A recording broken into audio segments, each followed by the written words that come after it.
Bon vespre a tothom, autoritats, conferenciante, socis, público en general. Bueno, aquest Ateneu realment no és gros en espai, encara que hem fet tot el possible per adequar el màxim d'espais i per oferir més activitats aquest any, i també, com han vist, hem fet tot el possible perquè avui puguem agafar el màxim de socis. Estem un poc apretats, però bueno, com estem acostumant a anar amb Vueling, és com si anéssim vostès a un avió que no hi cabem, doncs bueno, fóssim d'un altre lloc, però d'aquí estem més que acostumats, no? No són grans en espai, però sí que són grans, com poden veure, en gent, i realment és d'agrair. En aquests moments som més de 830 socis a la casa i realment tenim que agrair a vostès, socis, que són els que mantenen la casa, i agrair, com no, a la Junta que d'una manera desinteressada es dedica a aquest Ateneu. Des que som presidenta, aquesta és la 6ª vegada que me toca presidir un acte d'aquests d'inauguració de curs. Tots són especials, però aquest segurament és més especial per jo, perquè des de l'1 d'octubre estic jubilada de la Universitat de Granada, encara que no desvinculada, perquè segueix com a col·laboradora d'aquesta entitat. He fet una reflexió. Amb aquesta mudança que he fet de 27 anys d'estar en aquesta ciutat andalusa, m'ha permès calcular que havia més o menys acumulat 1 quilo per dia. Possiblement aquest quilo, quan era a Granada els primers anys, acumulava més. I quan, a mesura que ha anat passant el temps, evidentment, per el que implica d'aquest progrés de lo digital, cada vegada he acumulat menys perquè ja no tinc separates, ja no tinc fotocòpies, però és una cosa que ja me va fer pensar, no? Encara que, evidentment, per molt que sigui digital, el paper és el paper i sempre el paper tindrà un paper realment important. Aquesta reflexió de quilo diari la volia transmetre perquè crec que en aquest moment que això d'edat contemporània crec que ja ha passat i que realment estem a l'edat de la immediatez, quasi com si tinguéssim el don de la ubiquitat. Podem estar a qualsevol lloc, a qualsevol esdeveniment. La notícia ho tenim sempre tot en el moment. En el moment en què això que dèiem telèfon, que duim a la mà, que realment el que ens fa és aquesta possibilitat, no? D'estar a qualsevol lloc. I des de Menorca podem estar a través d'una pantalla en el lloc que vulguem. Però a la part, jo crec que cada vegada guardant menys coses. En aquest sentit, guardant menys coses a nivell físic, tangible, i ja som conscient que guard menys coses ara, però crec que a vegades també guardant menys coses a nivell mentals, intangibles, per aquest fet que pensam que a la mà ho tenim tot. I això és un problema que crec que ens tindríem que plantejar. Aquesta reflexió la vull unir a el que es va decidir a la darrera Assemblea General d'aquesta casa, que es va decidir que creàvem una comissió per plantejar cap a on va l'Ateneu, i més cap a on va l'Ateneu en aquest moment del segle XXI. Realment podrem sobreviure enfront de totes aquestes competències que tenim a través d'una pantalla? La veritat és que jo espero que sí. I aquesta pregunta pot tenir el mateix sentit de quan es va sortir la televisió, que tothom va dir que la ràdio moriria, i la realitat és que la ràdio, com saben vostès, no ha mort, o almenys jo cada dia segueix posant la ràdio. Aquesta manera de sentir-se acompanyado, de sentir-se arropado per una veu, com ho fa una ràdio, crec que té molt a veure amb aquesta necessitat que tenim totes les persones de viure en comunitat, de viure en convivència. Som realment el que ja Aristòtil va definir en el segle IV abans de Crist. Som el zoo politicum, som aquest animal social, aquest animal de ciutat. I ciutadania realment significa participació, implicació, responsabilitat en la vida col·lectiva. En aquesta classe de forma de sociabilitat urbana que es va desenvolupar a la formació de les ciutats mediterrànies i que realment és la cimentació de tots els sistemes democràtics. Aquests conceptes de ciutadania, fa un parell de setmanes vaig llegir una entrevista que li varen fer a Sir Norman Foster, que està rellant d'aquest nou edifici que ell ha creat a Cupertino com la nova seu d'Apple. Y él comentaba, la gente sigue necesitando la comunicación, el querer juntarse, la esencia de las ciudades. I és així, no? I en aquest cas jo crec que l'Ateneu proporciona aquestes eines d'omplir aquesta necessitat, però en vivo i en directe, amb aquesta manera de comunicar que sigue i seguirà tinguent un pes molt important i molt fort i que jo crec que mai morirà. I de fet avui ho tenim, no? Avui fem una cosa en directe i tothom vol estar aquí. Jo sé molt, ho sé, realment me sap greu que hi ha 2 sales més, sé que tot l'Ateneu està ple, sé que mos veuen per una càmera, sé que tothom voldria estar aquí, sense tenir una càmera davant, però encara així la gent ha volgut estar aquí en directe. I no morirà si realment tot el que nosaltres transmitim té sentit i provoca curiositat. I aquest és el nostre repte anual. I també ho serà d'aquesta comissió que han creat per anar pensant cap a on va l'Ateneu i que realment els components d'aquesta comissió marcaran els camins que té que seguir aquest Ateneu de cara en el futur. Els Ateneus que són un punt de trobada, i en aquest sentit el senyor Cabana, que va ser president de l'Ateneu barcelonès i que fa uns anys va fer una conferència aquí, ho va definir molt bé. Dir Ateneus com lloc de tolerància, que vol respectar tolerants amb tothom, de saber respectar a tot allò que té plena llibertat a opinar i a creure. Tolerància, debat. Debat com a font de nous coneixements. I els Ateneus són una plataforma per a aquelles persones que tinguin alguna cosa a dir i que vulguin exposar la seva opinió i que vagin d'un punt a un altre. Curiosidad, que creo que es lo que ha movido toda la vida a nuestro invitado de hoy. Hombre de lectura, escritura, imagen y voz. Le paso la palabra a nuestro vocal Miguel Barca, que nos presentará a nuestro conferenciante, el señor Iñaki Gabilondo, a quien agradezco de todo corazón que esté hoy aquí entre nosotros. Muchas gracias, Iñaki, por estar aquí.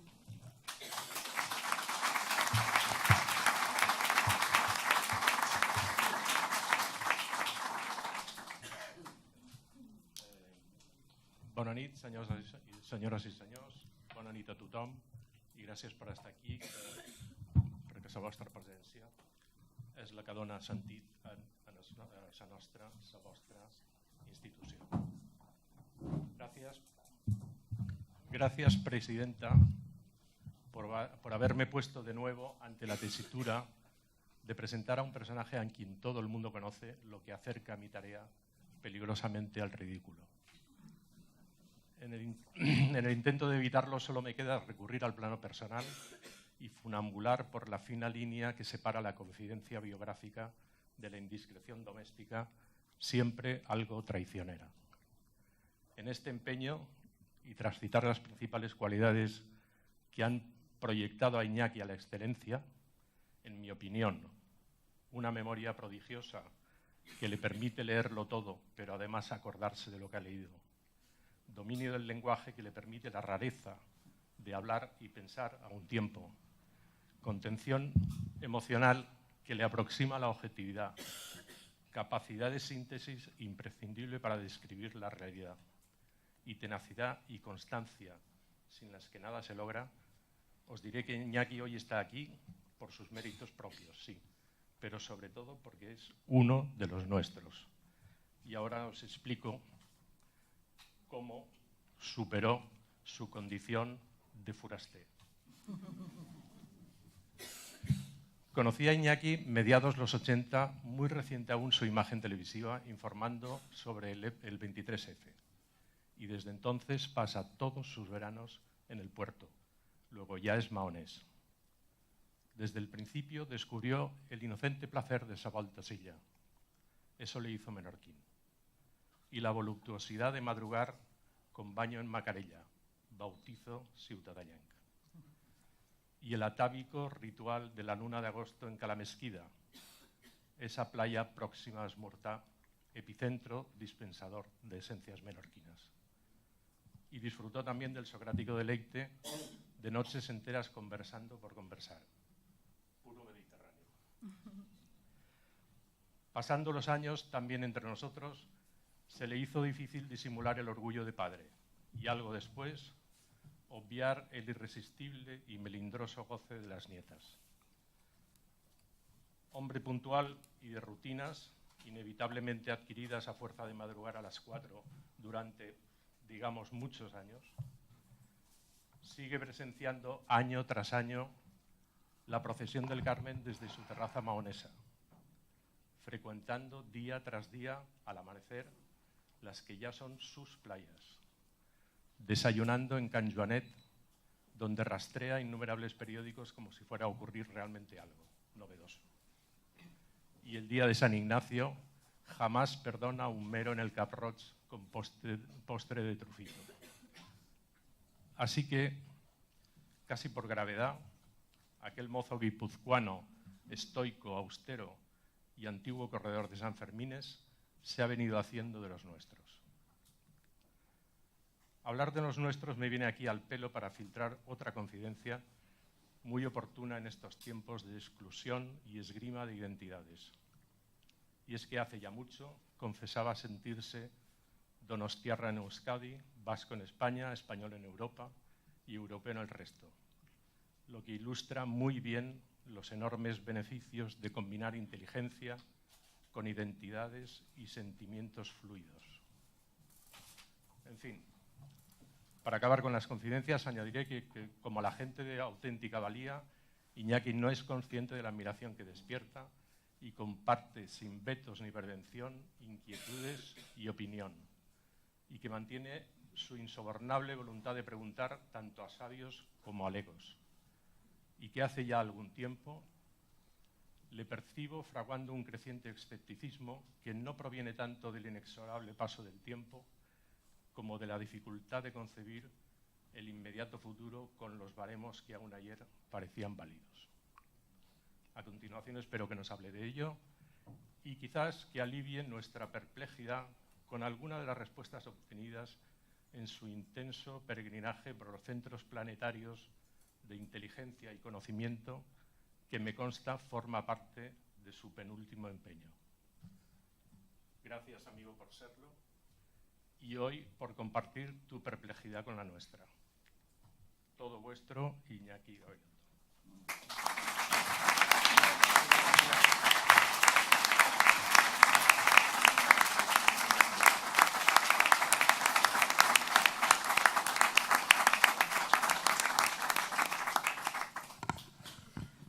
Té la paraula Iñaki Gabilondo, su conferència Tiempo de estupor. Buena tarde a tothom, buenas tardes a todos. Yo también te quiero. Yo quiero, cuando sea mayor, quiero ser como has dicho que soy. Bueno, muchísimas gracias a todos. Gracias al Ateneo por invitarme. Gracias a Mahón por acogerme. Efectivamente, soy Furasté Manon Tropo y me siento además moralmente empadronado, no por todo lo que has dicho tú, sino porque además hace muchos años que pago impuestos aquí y eso se ha dicho siempre que es un camino hacia el empadronamiento verdaderamente clarísimo. Bueno, me siento muy feliz aquí y me siento muy orgulloso de haber sido invitado a esta inauguración, digamos, de curso de una institución que cumple 112, 113 años y que, por tanto, cuando me propuso decir unas palabras, pensé situar a una institución tan venerable en el tiempo presente para decirle a esta institución, en este tiempo en el que nos encontramos, cómo podríamos definir lo que nos está pasando. ¿Qué le está pasando a este tiempo ahora que se cumplen 112 años? Tú que has visto tanto, ¿cómo podríamos contarte lo que pasa ahora?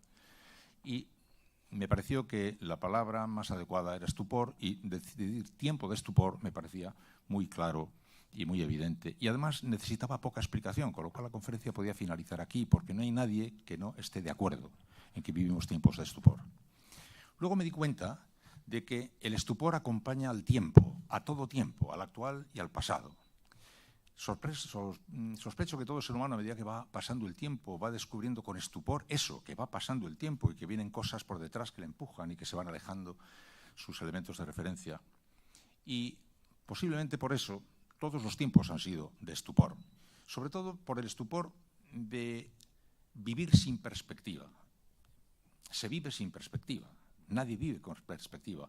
El muchacho de Flandes que se fue a la guerra en el siglo XVII no le dijo a su madre: mamá, me voy a la guerra de los 30 años. No, se iba a la guerra que era luego de los 30 años.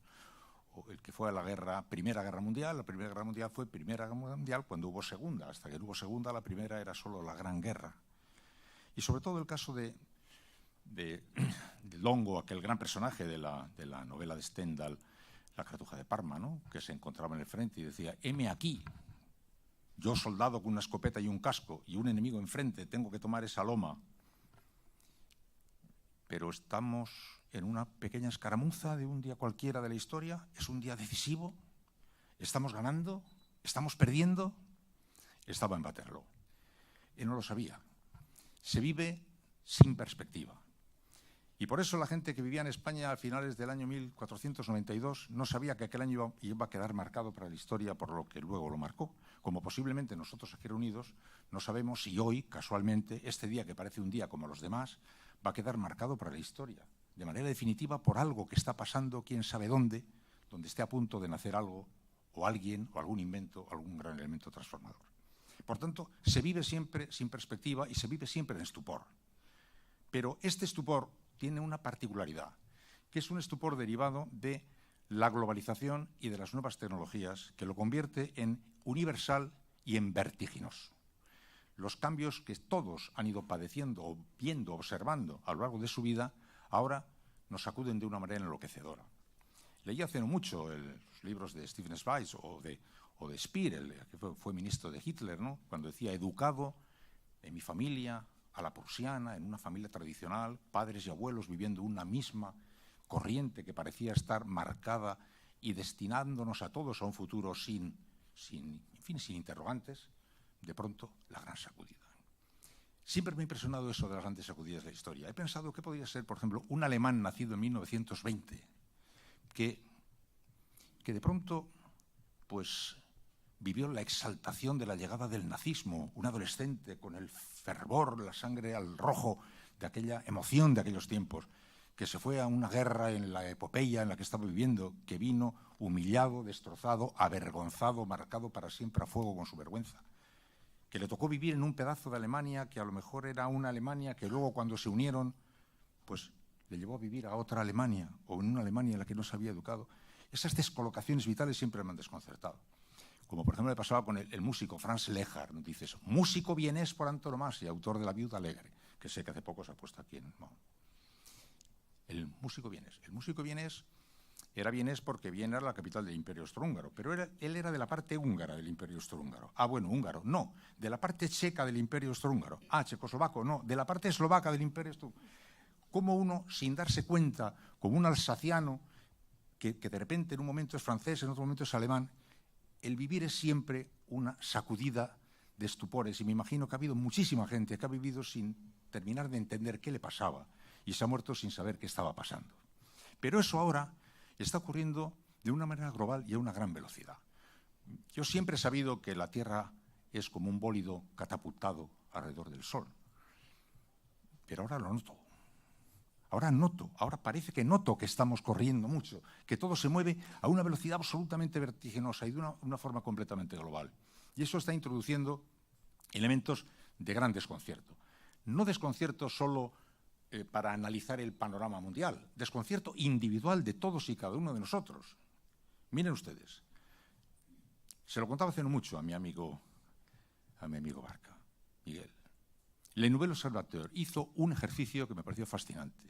Reunió a personas de mediana edad para encuestar sobre cómo estaban viviendo la llegada de las nuevas tecnologías. ¿Qué tal se maneja usted ante esos nuevos elementos de las nuevas tecnologías? Yo leí el artículo que resumía aquel estudio y decía, la respuesta de la gente era: me adiestraron para una cosa y estoy necesitando otras destrezas. Aprendí unas artes que no creo que me sirvan mucho, me sirven cada vez menos y tengo que aprender otras. Estoy aprendiendo con dificultad, me esfuerzo, pero yo sé que estoy solo en la cáscara de lo que tengo que aprender. Otros parece que corren más. Temo estar rezagado. Hago como que no estoy rezagado. Temo ser descubierto en flagrante impostura. Vivo con preocupación, mi descolocación respecto al tiempo venidero. El informe terminaba diciendo: tranquilícese, todos han dicho lo mismo. Lo cual me lleva a pensar que ese estupor al que me refería es un estupor que está colocado en el seno de nuestra vida individual y que se está aplicando a un montón de cosas, como decía Ignacio Ramonet, cuando decía: no es que estamos pasando una crisis, es un haz de crisis, que nos lleva a un desconcierto político, a un desconcierto cultural, a un desconcierto moral, a un desconcierto educativo. No sabemos muy bien cómo educar a los hijos, no sabemos muy bien cómo gobernar los países, no sabemos muy bien, estamos muy desconcertados porque todo va a gran velocidad. Y además, arrollándonos. La aparición de Internet, que pone a nuestra disposición desde la Biblioteca de Alejandría hasta el último invento y la última charadura, que nos puede llenar de la basura más miserable y de las cosas más portentosas, nos está metiendo en una turmis en la que estamos viviendo con una gran preocupación.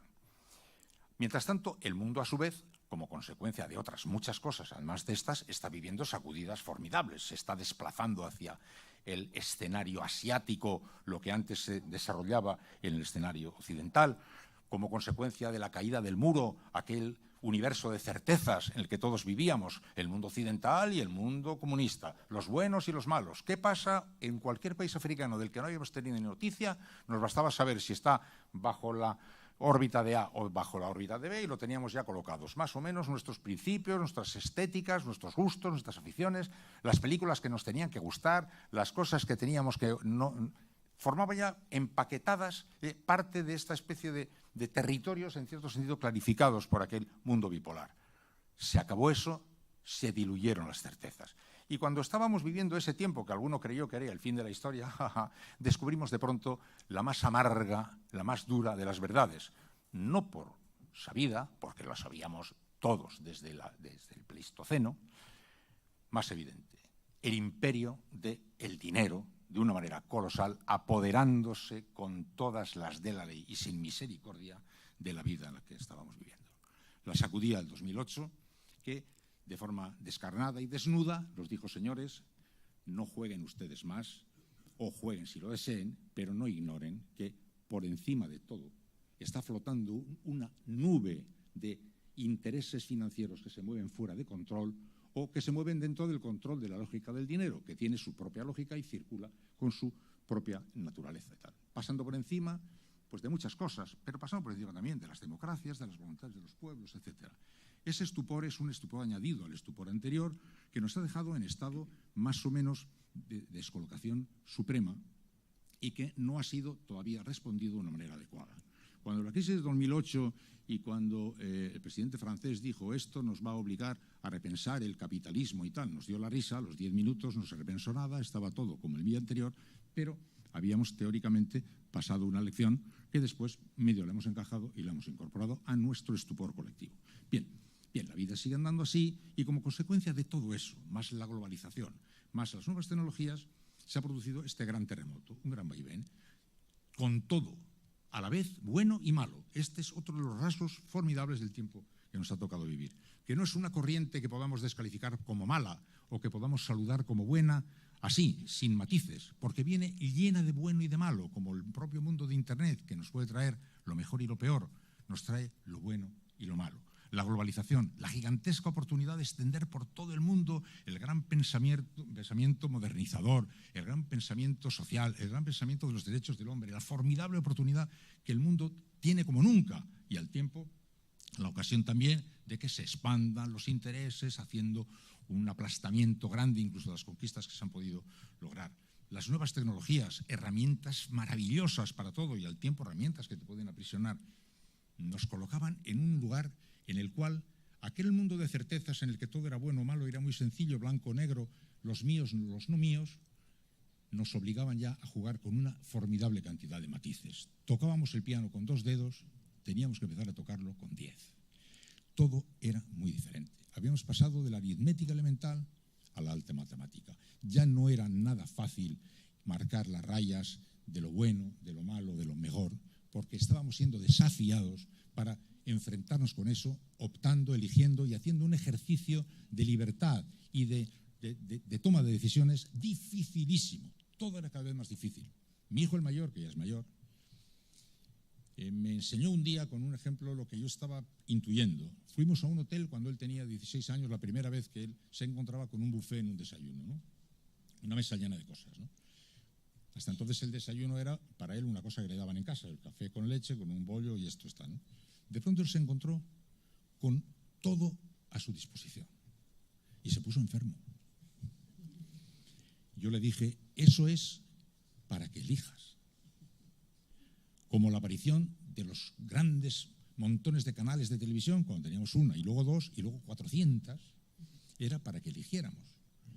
En lugar de elegir, vamos picoteando aquí y allá y nos vamos a la cama, no con algo que hemos elegido, sino con una papilla resultante de 1.000 millones de cosas cruzadas en las que hay una chica al lado de un coche rojo, un gol desde la derecha, un niño pequeño con 4 moscas en África, una inundación, el gol desde la izquierda, la chica de rojo desde el otro lado, y con eso nos vamos a la cama.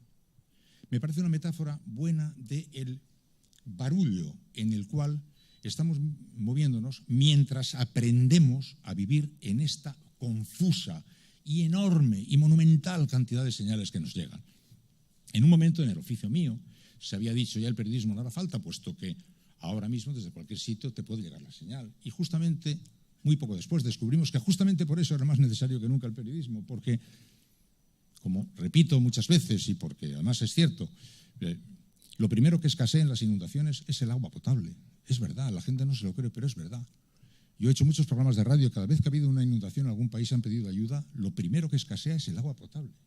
Y lo primero que escasea en las inundaciones de señales de todo tipo es la información potable. ¿Cómo se distingue la potable de la no potable? Es una de las grandes aventuras del tiempo presente y el tiempo actual, para no caer inmersos en lo que ahora mismo nos enloquece, ¿eh? La dificultad de determinar esto, que es la oportunidad para todos los sinvergüenzas, todos los intereses, todas las golferías, en esa cosa que se llama la posverdad, que no es sino la mentira de toda la vida, versión última hora tecnológica.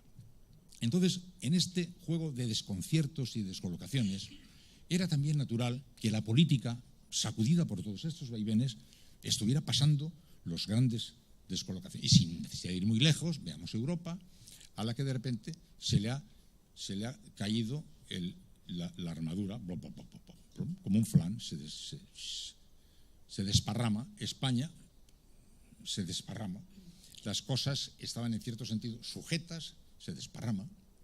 En España concretamente, además, como por fatiga de materiales, parecía por otra parte natural, que el gran edificio, a mi gusto, muy meritorio, sé que muy cuestionado, pero yo desde luego testigo como soy del enorme esfuerzo que se hizo en España cuando se murió Franco, creo que fue una monumental operación colectiva que pasados los años muestra flaquezas. Y de pronto simultáneamente se nos empezó a desgalichar la jefatura del Estado, el Parlamento, los partidos políticos, los sindicatos, los medios de comunicación, todos a la vez, como si se nos estuviera todo el mundo a la vez pidiendo socorro, como ese anuncio ahí en la televisión que salen unos muñequitos, unas pilas que van andando y se van cayendo, se van agotando las pilas y todas se van agotando, luego al final se queda una que es la que paga el anuncio, pero en general, como si todo a la vez se estuviera apagando, necesitando una revitalización, una reconstitución, una reanimación, un ejercicio colectivo de revitalización que estaba, al tiempo que todo el mundo estaba viviendo esta sacudida de la globalización más las nuevas tecnologías, en España además estaba viviendo esta simultánea fatiga de materiales que estaba produciendo este desmayo y tal.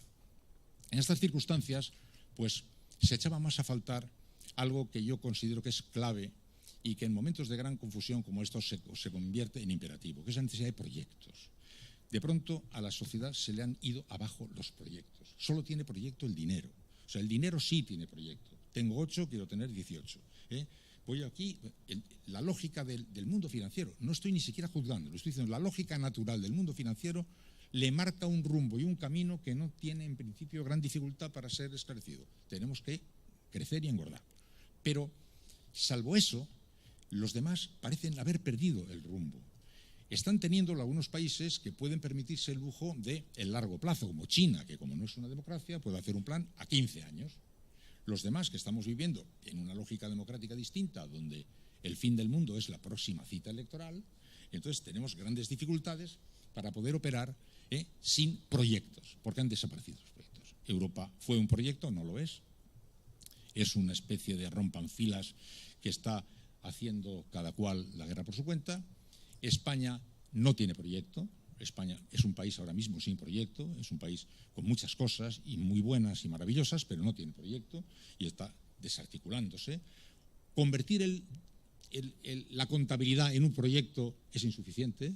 O sea, digamos, en este momento los países sin proyecto están convirtiendo en proyecto pues la buena, en fin, llevar las cuentas lo mejor posible. Y no me parece mal, pero es insuficiente. Es como si yo te pregunto a ti, ¿cómo te va?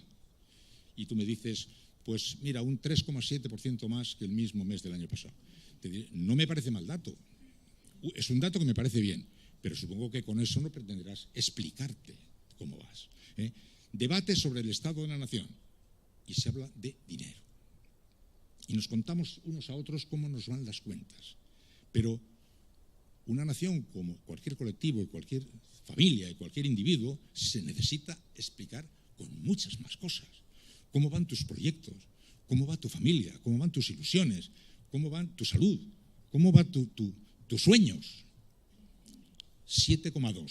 Claro, convertir la contabilidad en un proyecto es, bueno, vale, a lo mejor es lo único que podemos por el momento hacer, pero evidentemente es imposible de recolocar a las sociedades descolocadas por todos estos elementos que antes decía, las nuevas tecnologías, etcétera, que nos tienen a todos en trance de desconcierto. No hay proyecto. Yo, además, ahora que estoy viajando mucho, porque estoy teniendo una especie de regalo de fin de carrera vital, que es increíble, que es que me encargó Movistar hace año y pico un programa que se llama Cuando ya no esté, que me permite viajar por todo el mundo, entrevistando a personas que están en la frontera de la ciencia. Pues he estado en Harvard, he estado en Boston, he estado en Columbia, he estado en Oxford, he estado en Múnich, he estado en Japón, en China, ahora me voy a Silicon Valley. Y veo a qué velocidad va cambiando todo. La nanotecnología, la genética, la astrofísica, la biología, a tal velocidad va cambiando todo, que me parece sorprendente que los países algo descolocados no coloquen ahí su foco de proyección, convirtiendo eso en proyecto. No digo que ese sea el único proyecto posible, pero utilizo como ejemplo de proyecto que, además de ser necesario, podría convertirse en proyecto. Quiero decir, entre paréntesis, que cuando España ha tenido un proyecto ha sido un país imbatible. España es un país imbatible cuando tiene un proyecto. El milagro de hagamos la democracia o modernicemos el país o cualquier cosa de estas ha puesto las pilas al país de una manera impresionante. Hasta el momento, como hagamos los Juegos Olímpicos, si hay un proyecto, España es una auténtica máquina que asombra al mundo, pero no tenemos proyecto. Entonces yo decía, ¿por qué algo que necesitamos no somos capaces de convertirlo en el proyecto? Señores, en los próximos 25 años vamos a hacer una aceleración modernizadora que va a dejar boquiabierto al mundo, y además nos hace falta.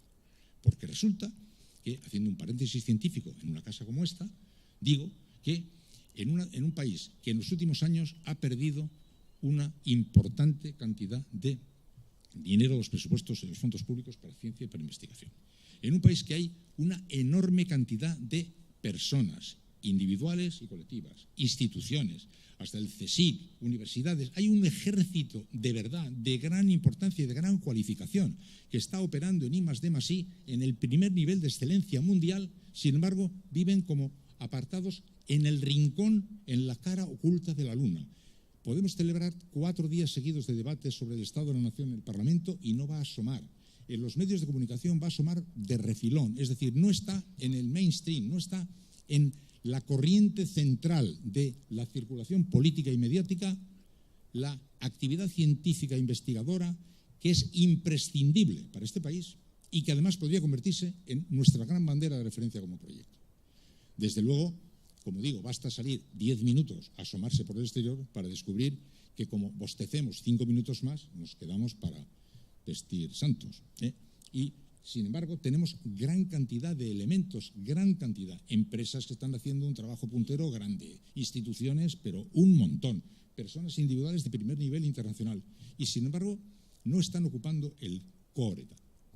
Bueno, lo denuncio porque como consecuencia de estos viajes me estoy convirtiendo en un pequeño activista de la denuncia de de la necesidad de trabajar durísimamente en I+D+I, sobre todo cuando además veo que existe y que la pérdida de pronto de fondos para esto como consecuencia de la crisis ni siquiera preocupa a una sociedad que dice que vive preocupada por el futuro de sus hijos. A mí eso me llama profundamente la atención.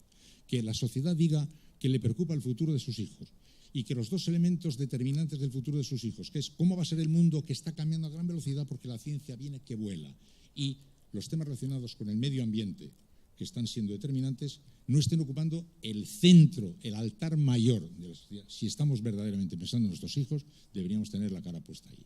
Entonces, digo que la falta de proyecto es una de las demostraciones para mí más grandes, una de las consecuencias, digamos, más directas, para hablar aquí entre nosotros, de este tiempo de estupor, la falta de proyecto. Y la naturalidad con que la sociedad acepta que no hay proyecto y que el vivir es ir salvando más o menos el día a día como se puede, porque nuestras autoridades han tomado la decisión de utilizar eso como medida de referencia. Mi 1,2, pues mi 0,3.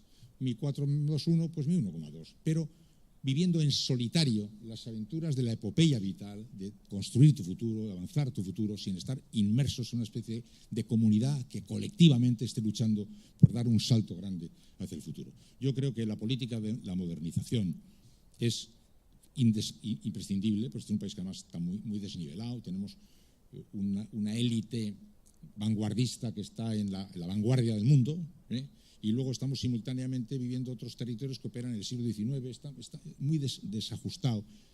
Habría por ahí una gran posibilidad, pero yo lo considero una gran posibilidad, pero si no vale eso, pues cojamos otra cosa. Pero solo se ahorman las sociedades alrededor de un proyecto, igual que las familias y que los colectivos humanos. No tiene más ni menos misterio, ¿no?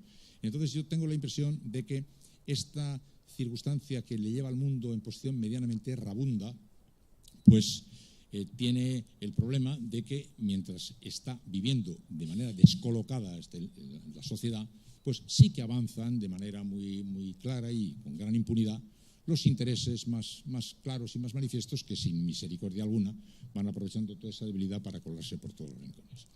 Nos aguardan grandes complicaciones.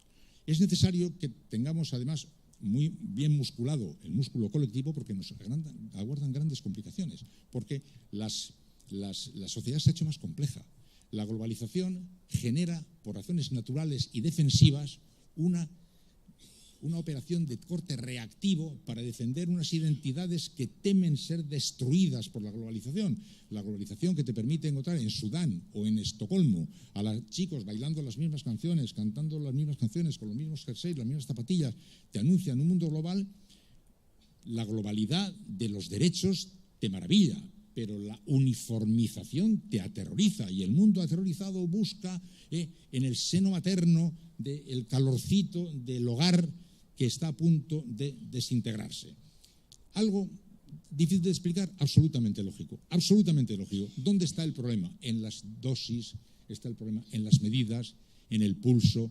Si terminara la globalización aniquilando como una apisonadora la gran variedad del mundo, será un desastre.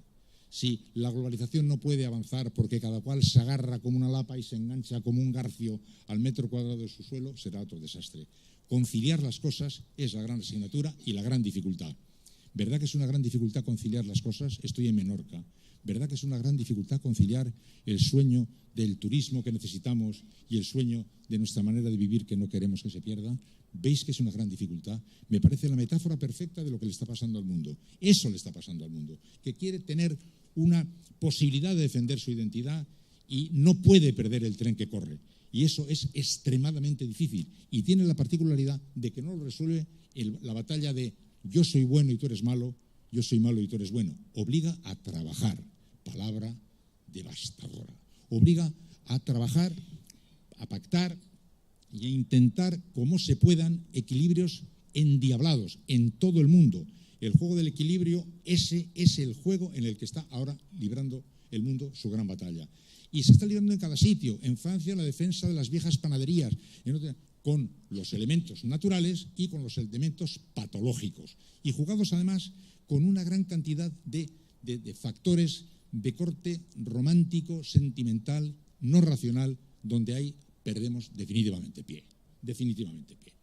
Porque tenemos que decir con sinceridad que esa es una batalla en la que tenemos que hacer un pacto de no agresión para entender cuáles son las posibilidades de coexistir con emociones cruzadas. El nacionalismo está muy mal. Y llegan los Juegos Olímpicos y el atleta que ha ganado se toma la mano y se la lleva al corazón y llora mientras sube la bandera de su país, y la gente de la localidad llora y el himno suena y todos nos emocionamos con él, y lo mismo ocurre en el norte, en el sur, en el este y en el oeste, pero el nacionalismo está muy mal. Pero esa emoción nos parece que está bien. Vale, el nacionalismo de los países, naciones que no tienen Estado, bueno, el nacionalismo de las naciones que tienen Estado se llama patriotismo. El patriotismo de las naciones se llama nacionalismo. Bien, la raya no está ahí, la raya está en lo excluyente o en lo no excluyente, porque la emoción es una emoción compartida, es una emoción que tenemos que respetar, que tenemos que valorar, que tenemos que saber y que no vamos a poder eliminar. Apareció tarde en el siglo XIX, pero ha venido para quedarse. Y les invito, como digo, a que observen ese calambre colectivo tan emocionante con el cual tenemos que saber jugar.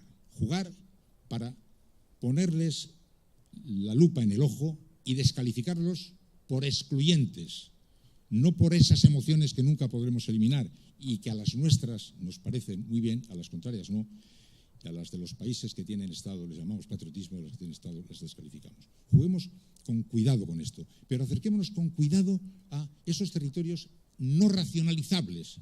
No racionalizables. Lo no racionalizable es lo peor. Si los israelíes y los palestinos llegaran un día a ponerse de acuerdo en todo, en el agua, en las fronteras, en las zonas y se pusieran todos de acuerdo, se detendrían en el templo de Jerusalén. Y te dirían los musulmanes, es que de aquí fue arrebatado Mahoma por el carro de Elías que le llevó al cielo.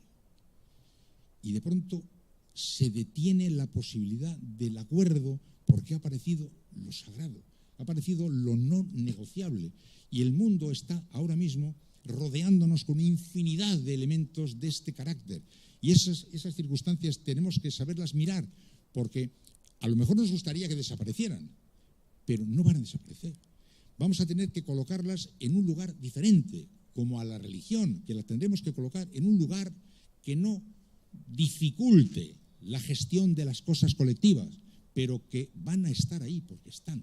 Y van a estar ahí perturbando gravemente y además haciendo imposible la racionalización de los problemas. No se pueden racionalizar los problemas cuando aparecen esos elementos, y tenemos algunos casos muy cercanos que nos demuestran qué difícil es gestionar las cosas cuando aparecen elementos que son espuma, que no se pueden colocar sobre la mesa y aplicar esto. Con lo cual, estamos viviendo una situación en la cual la deducción sería que hemos de secularizar la democracia. Secularizar la democracia.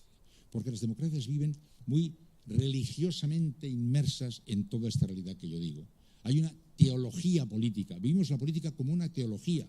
Y como el filioque que creó el cisma de Oriente y Occidente, si Cristo tenía una naturaleza divina y otra humana, o solo tenía una naturaleza humana o una naturaleza divina, la política vive estas teologías que son imposibles de resolver y que tendríamos que llevarlas al terreno de la secularización.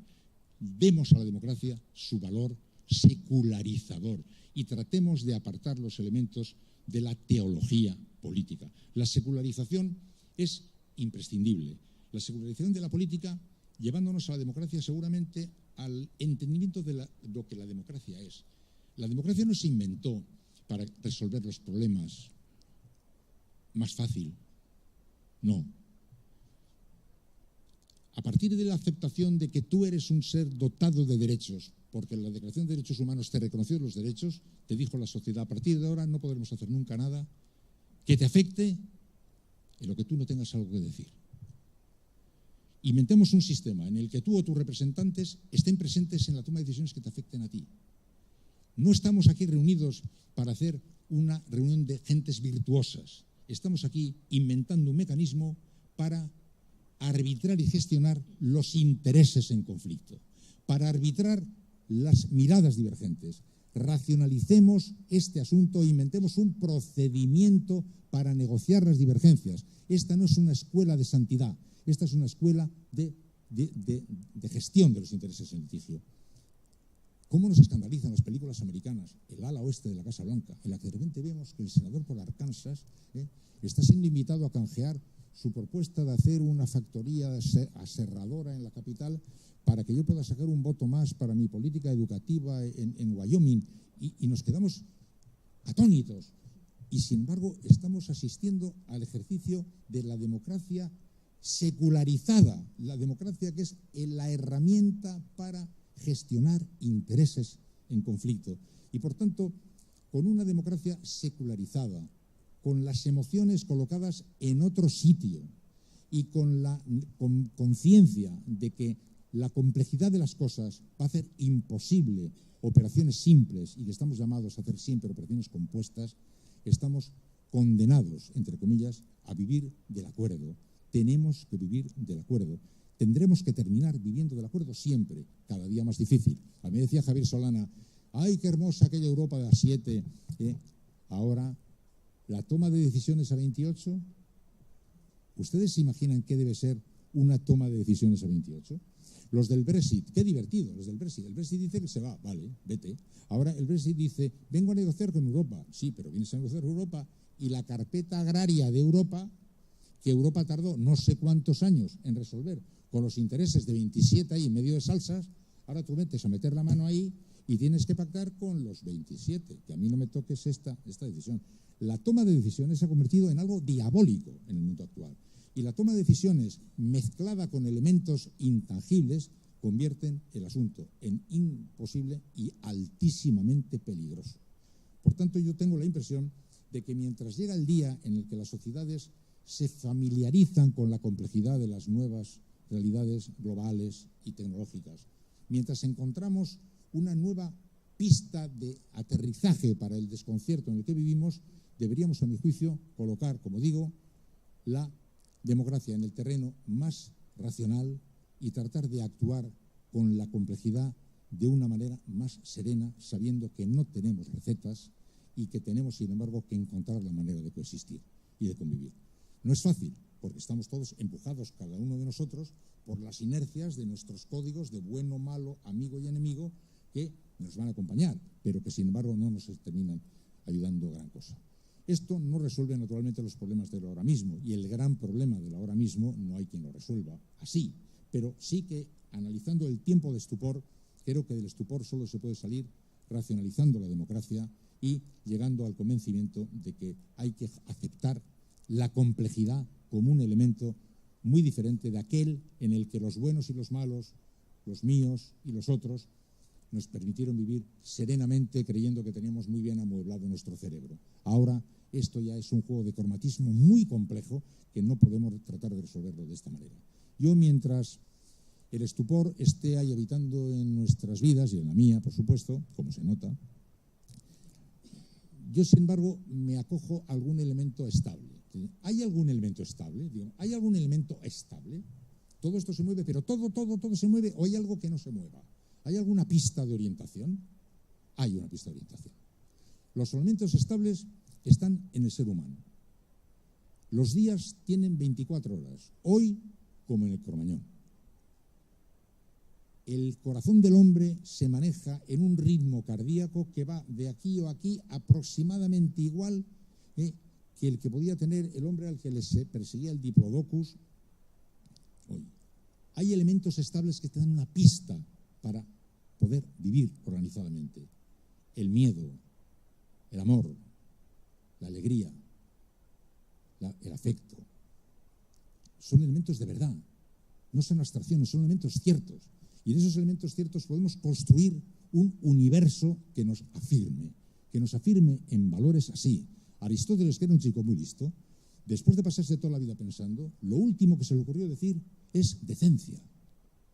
La palabra que decía mi madre, y que cuando decía me parecía que eran cosas de las que dicen las madres. Y luego resulta que a medida que te vas haciendo mayor, descubres que esa simple palabra está tan llena, resuelve tan cantidad de enigmas, clarifica tal cantidad de zonas oscuras, que hasta en los tiempos de estupor es una formidable pista orientativa. Pero hemos de tener, a mi juicio, en cuenta que existe esta posición, pero que hemos de intentar no sacralizar. Hay un señor que a mí me interesa bastante, es un inglés, se murió hace unos cuantos años, que hizo la gran pregunta, es una pregunta muy famosa, que decía: ¿por qué, si el mundo occidental se desarrolló a partir del siglo XVII de una manera tal, sobre todo a través de unos grandes inventos, pues, la pólvora, la brújula, la escritura y la imprenta, o sea, si las cuatro cosas las habían inventado los chinos, ¿por qué no fueron los chinos los que crecieron? Y hay una gran pregunta, que hasta un señor científico muy famoso se ha pasado muchos años escribiendo libros y libros y libros tratando de averiguar por qué los chinos, habiendo inventado los grandes 4 caballos que han traído la modernidad, se pararon y de repente fueron arrollados por el mundo occidental. Porque el mundo occidental racionalizó esos descubrimientos. Y en el mundo chino, el taoísmo, el hinduismo, las combinaciones de tipo místico y religioso envolvieron eso con una serie de elementos de cavilación que no le permitieron circular y que, sin embargo, al mundo occidental, que lo racionalizó a través del pensamiento, pues le permitió circular y avanzar. A mí me parece una muy buena metáfora. Tratemos de avanzar por los caminos en los que podemos encontrarnos todos. Dificilísimo, pero mejor será que nos empecemos a acostumbrar así, porque ya nunca vamos a vivir en las sociedades que no estén extremadamente cruzadas y complejas. Europa dentro de 20 años a lo mejor tiene un porcentaje de musulmanes mayor que el de no musulmanes. El mundo se está cruzando de una forma extremadamente complicada. Como sigamos manejando los criterios anteriores, no vamos a poder andar. Tenemos que familiarizarnos con la convivencia de esa complejidad, tratando de encontrar en los territorios racionales los territorios en los que podemos encontrarnos. Y, como digo, y en el hombre, y en esos elementos estables. En esos elementos estables que, como digo, son los universales, los grandes universales. Todos los hombres tienen miedo, todos los seres humanos tienen ilusiones, todos los seres humanos tienen sueños con sus hijos, con sus amores, Ahí hay un universo no explorado, todavía no explorado, como está no explorado el universo de la solidaridad. Los 3 gritos de la Revolución Francesa, libertad, igualdad y fraternidad, han alumbrado muchos mundos. En nombre de la libertad, pues fíjense ustedes, todo lo que se ha construido, países enteros, universos enteros, mundos enteros construidos alrededor de la gran idea de la libertad. La igualdad, alrededor de la igualdad, otro pedazo del mundo construyó un universo entero.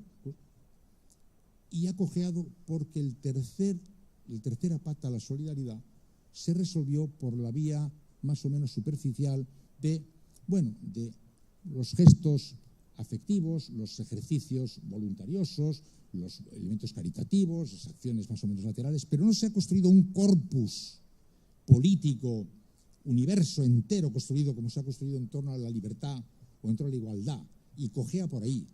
La libertad, sin esa solidaridad, se va muy lejos y termina haciendo destrozos inconfesables.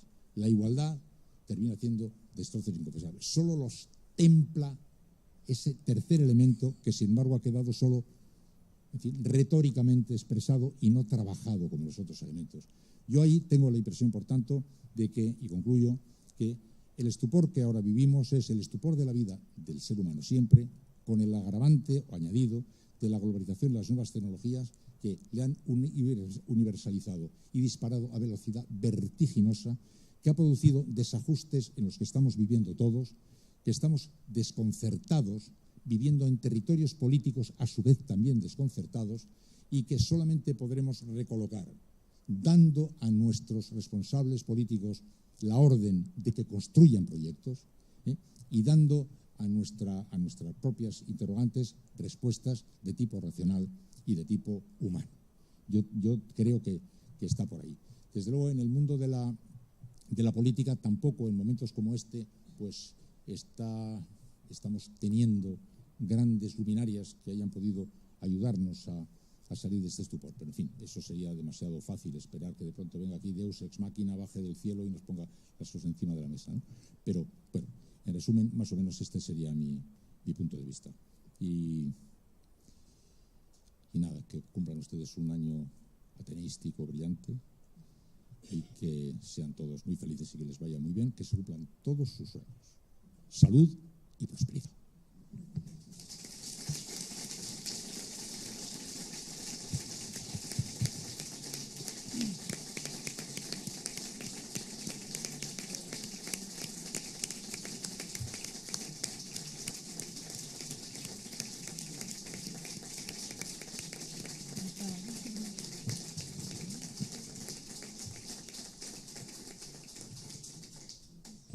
Muchas gracias, señor Gabilondo, por estas magníficas palabras que creo que las tendremos en nuestra mente todo este curso y mucho más. Té la paraula en aquest moment la senyora Concha Juanola, batllessa de l'Ajuntament de Maó.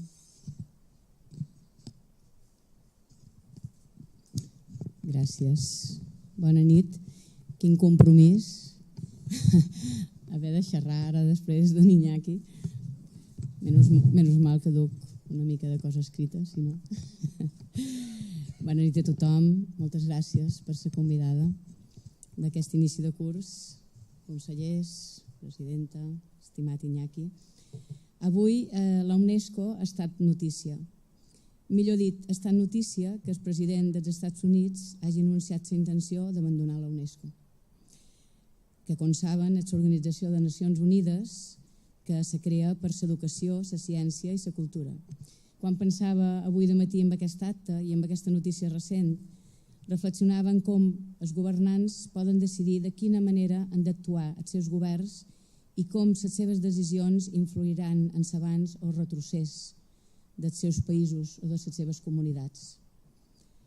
La UNESCO estableix programes per procurar més i millor educació, per preservar les entitats culturals, la tradició oral, la promoció de la lectura, la lliure circulació d'idees i el patrimoni cultural dels pobles, com diuen els seus objectius.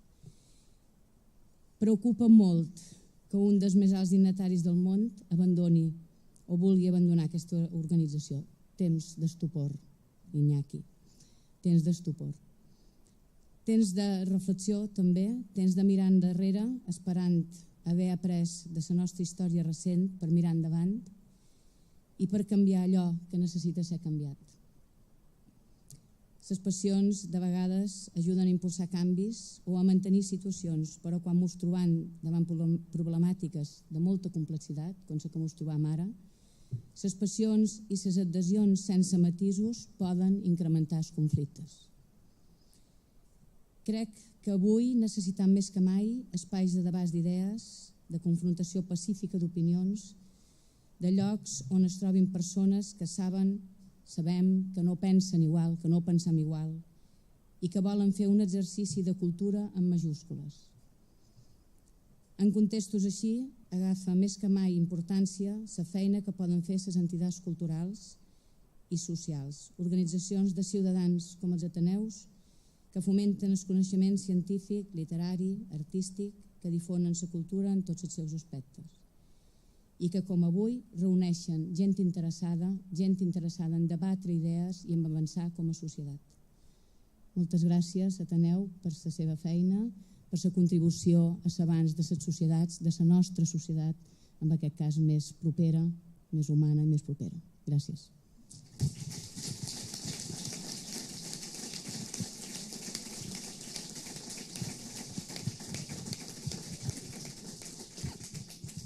Moltes gràcies, senyora batllessa, per aquestes paraules que agafo no només com a presidenta, sinó com a sòcia i en nom de tots els socis d'aquesta entitat, que a més avui ens acompanyen no només aquí, sinó a dues sales i que crec que som 200 no sé quantes persones avui a la casa, que és d'agrair en els que ens veuen per la càmera. Té la paraula en aquest moment el senyor Miquel Maria, representant del Consell Insular de Menorca.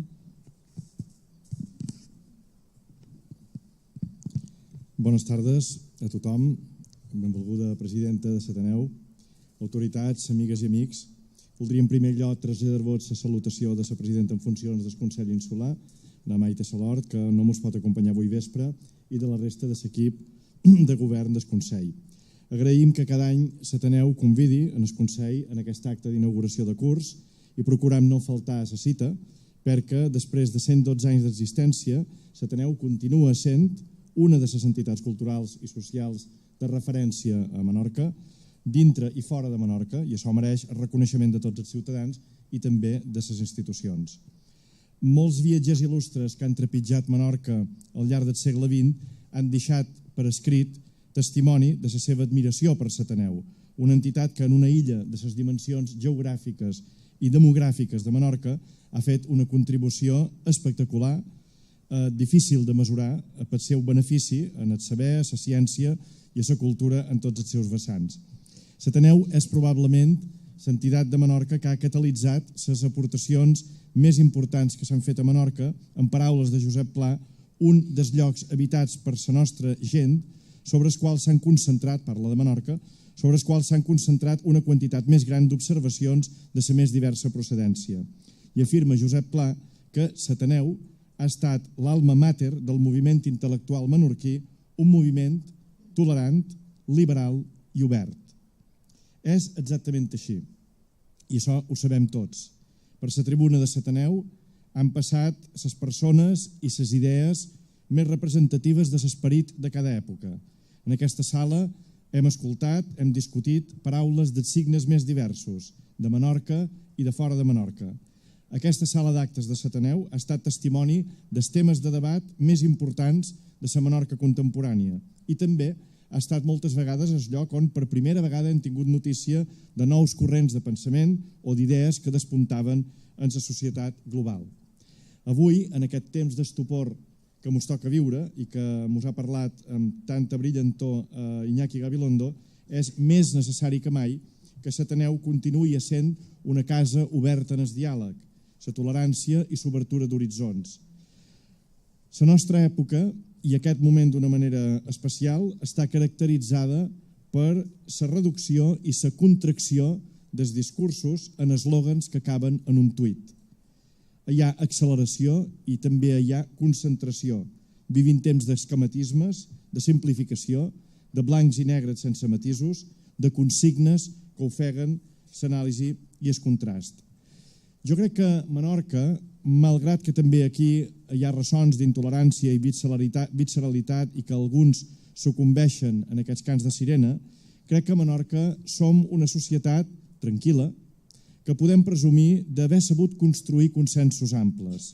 I això és una virtut de la qual n'hem d'estar orgullosos.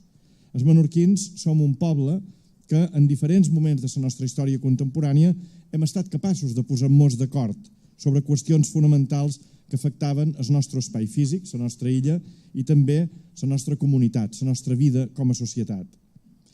El filòsof canari Javier Muguerza va escriure ja fa alguns anys un llibre que es titula Desde la perplejidad. Diu a la introducció d'aquest llibre que també l'hauria pogut titular Guia para perplejos, però no ho va fer justament perquè el seu treball allò que persegueix és exactament el contrari del que seria habitual en una guia. Ell no pretén treure'ns de la perplexitat, sinó ajudar-nos a viure amb ella, perquè la perplexitat, o l'estupor, seria una altra paraula sinònima, forma part, és una característica indefugible de la nostra època. I Javier Muguerza ens convida a assumir el do de la perplexitat que van posseir filòsofs com Sòcrates o Wittgenstein. No hi puc estar més d'acord, perquè el millor i major exercici de tolerància no és tant amb allò que és diferent però que comprenem, sinó justament amb allò que no entenem. Els temps que ens ha tocat viure són, o haurien de ser, d'aquesta mena de perplexitat. No esperar a entendre l'altre per acceptar-lo, sinó acceptar-lo primer per fer després l'esforç d'escoltar-lo i d'intentar entendre els seus motius. Aquesta és l'autèntica tolerància, la que de fet és més fidel a la seva etimologia llatina. Tolerar significa suportar, resistir, carregar. No són una càrrega les coses que se mos fan agradables. La càrrega és allò que mos costa d'acceptar, allò que mos pesa. No toleram allò que apreciem, sinó precisament allò que mos costa i mos deixa perplexos. En aquest temps d'estupor, en aquest temps de perplexitat, crec que l'Ateneu de Mo té una responsabilitat de continuar fent tan bé allò que ha fet en els darrers 112 anys. Ser un espai tolerant, liberal i obert, des d'on uns i altres continuem fent de Menorca un bon lloc per viure i per conviure. Moltes gràcies per la feina que feis i que tingueu totes i tots un molt bon curs.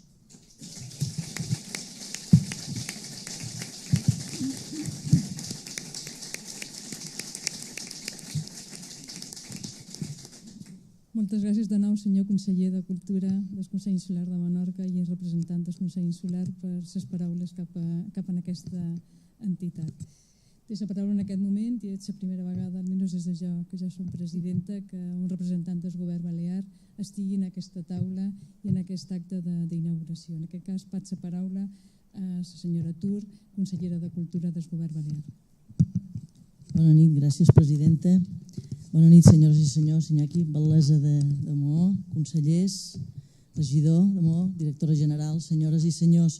En nom de la presidenta del govern de les Illes Balears, agrair la invitació a participar en aquest acte d'inici de curs de l'Ateneu de Maó, una institució secular i un lloc per la discussió en el bon sentit de la paraula, per el debat, per la reflexió,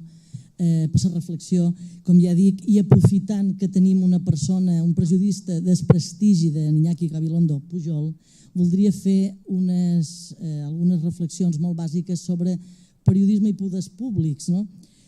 Primera seria que el periodisme independent, lliure i veraç és una de les garanties d'un estat de dret. Quan aquest perilla l'altre. Garantir l'accés i el dret a la informació i a la llibertat de premsa és una de les obligacions de les lleis d'un país lliure i d'una democràcia consolidada. Els mitjans de comunicació públics han d'exercir la independència dels seus continguts, de la seva informació i de les seves opinions. Paral·lelament, els ciutadans tenen dret a rebre una informació veraç i contrastada. L'accés a aquesta informació és un dret reconegut per la pròpia Constitució. Intentar controlar els mitjans de comunicació, ja siguin públics o privats, i són, per tant, un dels tics que cal rebutjar per part de les institucions i dels poders públics i privats. En aquest context, les xarxes estan jugant un paper fonamental perquè moltes imatges i informació que no haguessin arribat als ciutadans ara s'han pogut conèixer a través d'elles. Això no obstant, el periodisme d'opinió, la notícia contrastada i reflexionada, segueix sent un capital que només es pot exercir des de la professió periodística rigorosa. Un periodista no té la perspectiva que té un historiador, però té l'avantatge de poder analitzar des de primera línia els esdeveniments, l'actualitat. Un periodista o el periodisme no és tan sols lletra escrita, Iñaki Gabilondo és un exemple perfecte, és també una veu. És la veu que ens acompanya en diferents moments, tant del dia com del temps, la veu de matinada, la veu a la nit o la veu al llarg del ritme del dia. Periodisme també és posar el focus sobre aspectes de la realitat que podrien haver quedat a la foscor o sense analitzar si no hagués estat precisament per la informació. Per tant, els periodistes també tenen el repte de travessar aquest estupor, aquesta perplexitat que ha parlat avui el conferenciant i analitzar i racionalitzar la realitat. En aquest context, figures com la d'Iñaki Gabilondo són imprescindibles a l'hora d'analitzar l'actualitat i fins i tot el passat i el que pot arribar a passar. I parlar d'informació, de dret a la informació, de periodisme i d'actualitat en un lloc com l'Ateneu és d'allò més adient. Per tant, bon curs, bon inici de curs i reiter l'agraïment per convidar-nos en aquest temple de la reflexió i del debat, de la informació i del coneixement. Bona nit, gràcies.